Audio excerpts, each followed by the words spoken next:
segmento anterior dejé con la palabra en la boca a mi compañero Pedro Trujillo, pero estamos acá de vuelta para que él haga esa pregunta que quería plantearle al comisionado Iván Velázquez. Así que no voy a morder la lengua, tampoco es nada gratis o nada grave.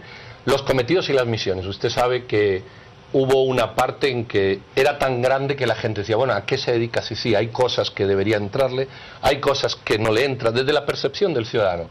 En esta nueva renovación del mandato era lo mismo, se van a ceñir las misiones del CICIG. ¿Cómo le explicaría usted a los ciudadanos cuál es su cometido? Para que yo como ciudadano un día que vea algo digo, esto le toca y esto no le toca, porque usted sabe que hay percepciones distintas, exigencias en unos temas y pareciera que llamadas inoportunas en otros. Yo creo que hay un aspecto importante para destacar en esto. Muchas veces las críticas se dirigen a por qué la CICIG está investigando tal cosa y no a lo que se descubrió. Y entonces se distrae también la atención para decir, ¿y la CICIG por qué está descubriendo este tema de corrupción si eso debe ser del Ministerio Público? Entonces, ¿qué es lo grave? ¿Que exista ese tema de corrupción que fue descubierto o que lo hubiera descubierto la CICIG? Hay en el mandato de la CICIG una expresión genérica: cuerpos ilegales y aparatos clandestinos de seguridad. Y en muchos está la idea que esos son los escuadrones de la muerte de la época del conflicto, que hay grupos de desaparecimiento o represión, en todo caso, contrainsurgente, y que ese era el propósito de la CICIG.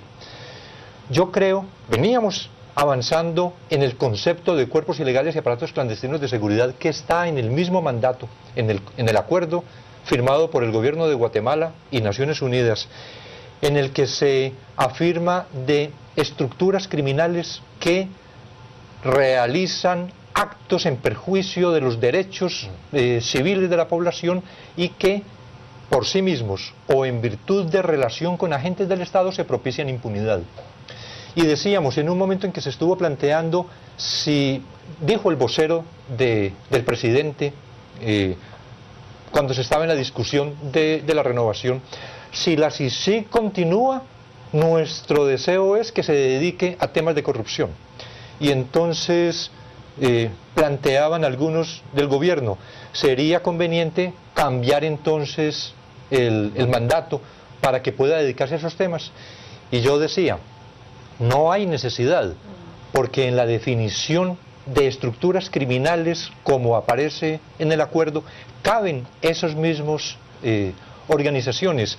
Y afortunadamente terminó dando la razón el tema del teniente Jerez. Que el teniente Jerez apareciera en la estructura de la línea cuando era uno de los clásicos del caso Moreno, muestra de qué forma esas estructuras que operaron en el pasado se han ido reacomodando y diversificando también en su actuar criminal. Ya que hablamos un poco ahora del caso de la línea, parte de lo que también empieza a surgir es la inquietud, que se hace el descubrimiento, se hace público el descubrimiento, pero el acompañamiento, el seguimiento, esos 2-3 meses que le dan al Ministerio Público y a la CICIG para que presente el caso ante el juzgado, pareciera ser como que se quedó en el vacío. La percepción de la población que no hubo un seguimiento real y que no hubo las capturas o incluso el que no escalamos a otros niveles de autoridad dentro de la estructura. ¿Cómo poder mantener un trabajo técnico como el que se está haciendo, pero mantener tranquilo y en confianza a esa población que está confiando en el proceso?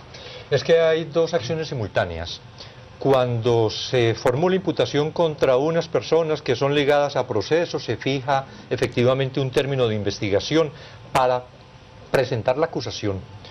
Hay que dedicarse a organizar todo lo que se tiene y lo que se encontró en el momento de los operativos, pero respecto de las personas ya ligadas a proceso, que son las que van a ser objeto de acusación 2 o 3 meses después, según lo señale el juez.